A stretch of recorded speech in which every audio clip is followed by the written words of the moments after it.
O que nós falamos aqui? Possibilidades, novos negócios, pessoas em rede, a transição da estrutura hierárquica para a estrutura em rede, nós não falamos. Seria esse item final. O que fazer, então? Por onde começar? Não é? Se eu estou convencido de que não tem volta, de que não é uma questão de escolha, a sociedade está ficando cada vez mais conectada, o mundo está ficando cada vez menor, os negócios estão entrando nessa transição. Quem é que podia fazer um negócio antigamente? É quem tinha capital, quem tinha uma associação privilegiada com o poder político, não é? Nas primeiras manufaturas, a polícia era um agente empresarial importante, mantinha o cara lá dentro da fábrica. Inventaram até uma lei chamada vadiagem, que tem em vários países. O sujeito que não fosse empregado de alguém, ele ia preso, se ele não fosse o dono. Inventaram a lei da vadiagem, quer dizer, o aparato político, o Estado, quer dizer, o capitalismo nasce mesmo. Capitalismo só é um regime de mercado para os economistas e para os que escrevem livros sobre o capitalismo, né? Porque a associação da grande empresa monárquica com o Estado robesiano gerou isso que nós chamamos de capitalismo, que não resiste muito a uma pergunta básica: mas se todo mundo for capitalista, como é que fica o capitalismo? Pergunta tão óbvia, não é? Se alguém não abandonar o seu sonho para realizar o sonho alheio, começa a dar problema, né? O mercado, quer dizer, que tem um funcionamento mais em rede, é algo que assusta a empresa. E quanto maior a empresa, mais ela é assustada com o mercado. Ela quer competir com o mercado, ela não quer competir no mercado, né? Ela quer, se possível, monitorar, controlar. E empreendedor, um mega empreendedor, ele não olha com bons olhos o surgimento de outros empreendedores que tenham potencialidade de ser mega empreendedores no mesmo ramo de negócio deles. Essas coisas são legais porque o raciocínio, a racionalidade econômica que estava por trás, vamos dizer, que legitimava, de certa maneira, as teorias liberais que davam um certo suporte a atuação, a visão empresarial, elas começaram a ser muito balançadas quando nós começamos a entender com maior profundidade como funciona a sociedade em rede. Não é? Eu tenho outro tipo de negócio na sociedade em rede. Não posso ter o mesmo tipo de negócio que eu tinha quando eu podia trancar, hierarquizar, cortar, centralizar, obrigar o sujeito a trabalhar para mim. Porque se ele não trabalhasse para mim, ele não ia trabalhar para ninguém. A situação era essa. Ou trabalha para mim ou simplesmente morre de fome, né? E agora que o sujeito abre um negócio de bilhões, que vai ser, em 2, 3 anos, pode chegar a ser um negócio de bilhões de dólares, e o capital inicial que ele usou é desse tamanhozinho assim. Abriu na garagem, abriu sem a garagem, sem a garagem, juntou 3 ou 4 sujeitos e abriram o negócio, deu certo, e de repente o valor agregado daquilo supere muito o dos empreendimentos que tradicionalmente fizeram todo esse caminho, que a gente achava que era o caminho único. Bom, num mundo assim, em que eu ainda tenho empresas organizadas, com base no comando e controle, e que eu tenho medo de abrir mão disso, não é? Porque senão eu posso perder tudo aquilo que eu conquistei. Mas, por outro lado, eu estou vendo que aquilo não é garantia de continuidade, ou seja, a empresa pode crescer, crescer, crescer e morrer. Era uma coisa que era inimaginável, né? Se eu estou crescendo em faturamento, eu estou tranquilo. Não, eu posso crescer, crescer, crescer e morrer. Se eu não fizer as mudanças certas, não é? Se eu não tiver a capacidade de me adaptar de acordo com a mudança das circunstâncias, eu estou correndo o risco de morrer. Ou estou correndo o risco de surgir milhares de empreendimentos que vão comer o meu negócio pelas beiradas. Não é? Se a IBM insistisse ficar fabricando aquelas latas, ela nunca ia vender um computador mais barato do que a Compaq ia. Não ia. E de repente o cara diz, não, mas não é mais computador, agora é outra coisa que eu faço aqui, você carrega. Quer dizer, não tem como você conquistar territórios. Outro dia o presidente mundial do Santander fez uma reclamação em público, ele não devia ter feito, mas ele fez. Ele diz assim, esse negócio de inovação é muito cruel, porque a gente investe milhões em inovação e no segundo dia os outros caras que não investiram nada copiam da gente. Ele reclamou da inovação. Pois é, mas é isso. No outro dia você tem que inovar. Você está condenado a inovar permanentemente. Você não vai viver mais do segredo da fórmula da Coca-Cola. Né? O cara senta em cima, que não é segredo, né? Qualquer químico sabe fazer a Coca-Cola. O segredo da Coca-Cola é um conjunto é um contencioso muito forte de advogados que vão processar todo mundo que faça alguma coisa parecida com Coca-Cola. Não é o segredo químico da fórmula da Coca-Cola. Né? Quer dizer, é um mundo radicalmente diferente e hoje as empresas estão muito interessadas em saber o que vai acontecer com elas. Se há 10 anos atrás as preocupações eram lucratividade, produtividade, qualidade, hoje as preocupações, pelo menos nos summits que eu às vezes frequento de donos de empresas, não só de CEOs, a pergunta é, como é que a gente vai fazer? Você pega uma revista Fortune, ou Forbes, ou Exame, de 25 anos atrás, é bom fazer esse exercício, né? E olhar aquelas listas das maiores empresas, 50 maiores empresas por faturamento, por lucratividade e tal, você começa a ficar impactado com a evidência de que grande parte delas não existe mais.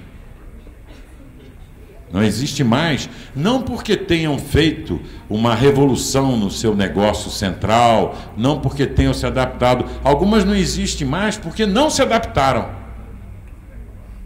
Elas morreram por falta de adaptação, que é a mesma morte que sobrevém quando você não inova permanentemente.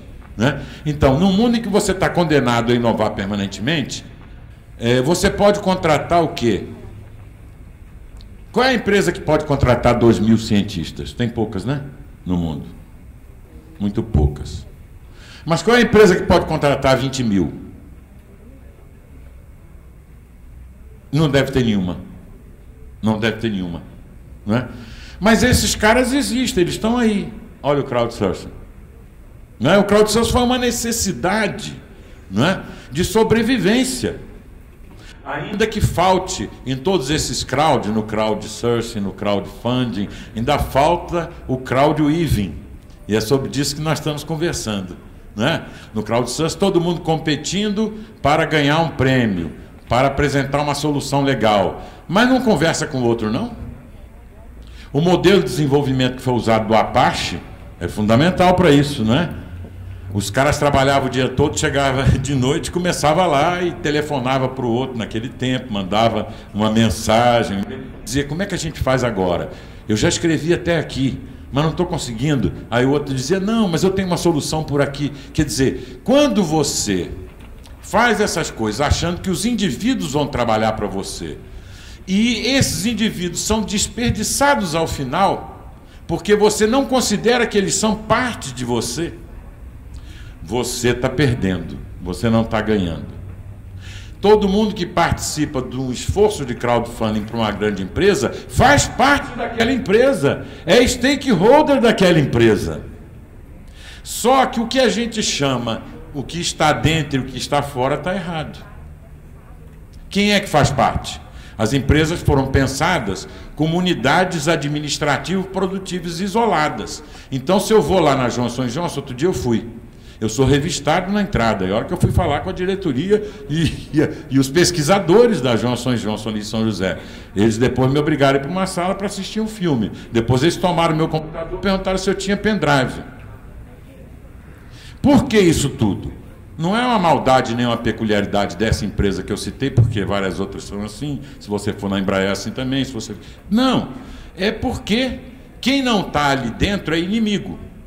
As fronteiras têm que ser o mais fechadas possíveis. Só que quando eu faço isso em nome de manter um segredo industrial, estou me protegendo da espionagem, 90% não é proteção contra espionagem, coisa nenhuma. é só o costume. É como a polícia corporativa que a gente chama de TI. Todo lugar tem uma polícia corporativa. O cara diz assim, tem que ter um programa de e-mail, esse programa tem que ser corporativo. Eu digo, mas por quê? Tu quer ler os e-mails que o cara vai mandar para a mulher dele? É crime, rapaz, pela Constituição brasileira. Não, não é para ler, não. É porque eu tenho que ter... Por que não manda todo mundo fazer um Gmail? Ou um Hotmail? E você tem a lista? Não, não pode. Eu tenho que ter o controle. Eu não posso deixar o cara entrar no YouTube. Eu não posso deixar ele... Por que não posso deixar no YouTube? Não, vai gastar a minha banda. Mas banda não é mais problema, cara. Não, mas é porque o cara não vai trabalhar, vai ficar lá vendo filme. Eu digo, mas você quer que ele crie ou não quer? Porque enrolar, ele enrola sem YouTube também. Ele vai lá no cafezinho, vai tantas vezes ao banheiro. Quer dizer, o que você quer? Você quer que esse cara seja um criador, um inovador, como disse o Fernando, ou você quer que ele seja um repetidor? Se ele for um repetidor, um cara aprisionado, tudo bem, ele vai ser um cara aprisionado, você vai ficar com ele, vai pagar o salário dele no final do mês, mas ele não vai inovar. E se ele não inovar, você vai morrer. Mas ele não é só aquele que está dentro e que eu separo de quem está fora. Quem está prestando um serviço para mim faz parte da minha empresa. Não é um inimigo. Não é um cara que só está aqui porque eu paguei. Não é? Então, é uma mudança grande. E alguém diz assim, mas isso aí é uma mudança cultural. E quando a gente diz que tem que haver uma mudança cultural, acabou toda a possibilidade da gente fazer qualquer coisa. Porque é como se fosse uma esfera misteriosa, a mudança cultural. Como eu não sei onde é que está o mundo cultural, o mundo da cultura, para ir lá e mexer, alterar o código, então eu não faço nada. Pois esse negócio é bullshit, esse negócio de mudança cultural. Isso não existe. Cultura o que é? É transmissão não genética de comportamento. De que tipo de comportamento? Como é que esses comportamentos se replicam? Por singularidades inerentes naquelas conversações que existem dentro de qualquer departamento, de qualquer empresa, de qualquer cluster. Se você mantém aquelas circularidades, aquela cultura se replica. Para mudar esse padrão que se replica, você tem que mudar, introduzir novos comportamentos. O que eu estou querendo dizer com isso? Não há grande dificuldade teórica de entender como é que uma empresa hierárquica pode virar uma empresa em rede. Vocês sabem o que é preciso fazer? Rede.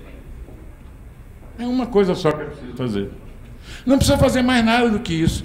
Se você não deixa o pessoal do quarto andar da sua empresa conversar com o pessoal do quinto andar, aí não deu. Você não precisa fazer muita coisa, você tem que parar de fazer o que você está fazendo. Essa aqui é a questão. Parar de inventar tanto sistema de comando e controle, parar de exigir tantos, a execução de tantas rotinas, né? De tantos resultados com métricas. Quer dizer, começar a estimular a interação entre as pessoas para a sua empresa virar aquele cérebro que o Fernando falou aqui no início. Ela não vai virar assim porque você não está deixando, mas as pessoas estão lá.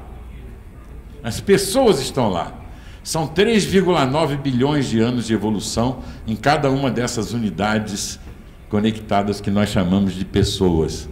É uma riqueza muito maior do que todos os esquemas fajutos que você inventou. Esses esquemas que a gente inventou é aquela lei de Borges, né? Lei 2 de Borges do Silvio Meira. Se você conseguiu conceber e desenhar esse esquema, ele está errado. Ele está errado. Pronto. É claro que ele está errado.